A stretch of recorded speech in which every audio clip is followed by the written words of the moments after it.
there's a legend told deep within the frozen forests of North America. A warning, not about a monster hiding in the dark, but about what a human being can become when desperation takes over. They call it the Wendigo, a creature of winter, hunger, greed. Some describe it as impossibly tall and thin, with skin stretched tight to bone. Others say it still looks human. Almost. But every version agrees on one thing. The Wendigo was never born a monster. It became one. And that's what makes the story terrifying. The legend of the Wendigo comes from the Algonquian-speaking peoples of North America. These stories were told across regions that are now parts of Canada and the northern United States, places where winter could be deadly. For months, snow would bury the land. Food disappeared. Entire communities could face starvation. And during those brutal winters, one act became the ultimate taboo: cannibalism. According to the legends, anyone who gave in to that hunger risked becoming something unnatural. Not immediately. Not like a curse from a fairy tale. The transformation began inside. An endless craving.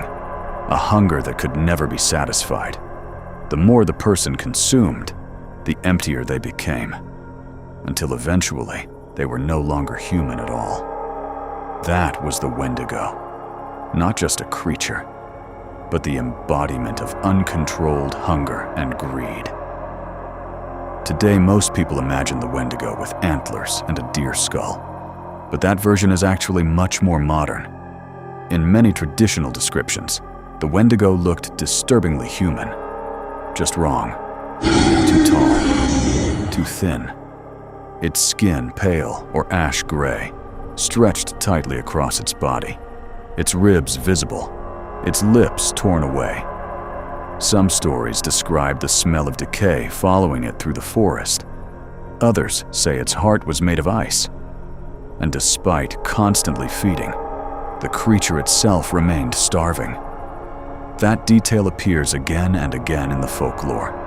No matter how much it consumed, it could never feel full. The Wendigo represented more than physical hunger.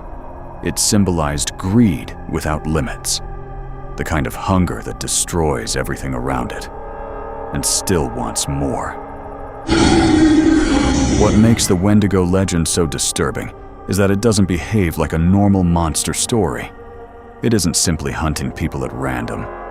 In many versions of the folklore, the Wendigo is tied to human weakness, isolation, desperation, extreme cold, starvation.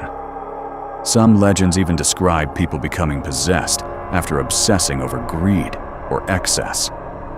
Over time, this fear became so deeply rooted that there were historical accounts of something called Wendigo psychosis, a condition where a person believed they were becoming a Wendigo or felt an uncontrollable urge to consume human flesh.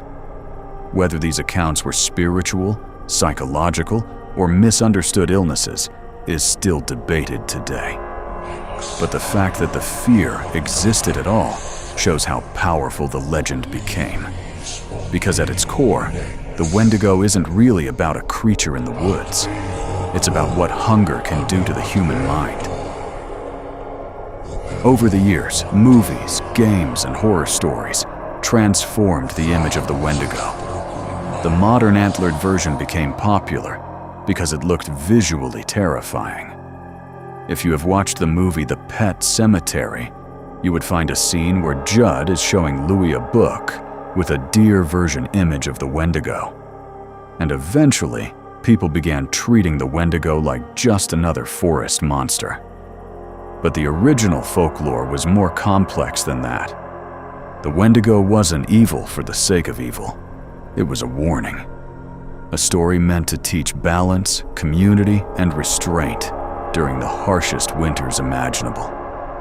In a way, the Wendigo reflects one of humanity's oldest fears. What happens when survival becomes more important than morality? Maybe that's why the legend still survives today.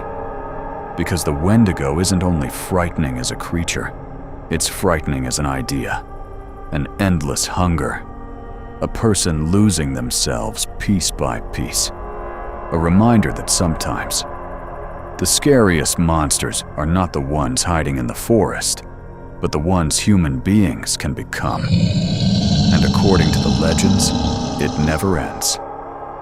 So, if you heard your name echo through a frozen forest, would you answer?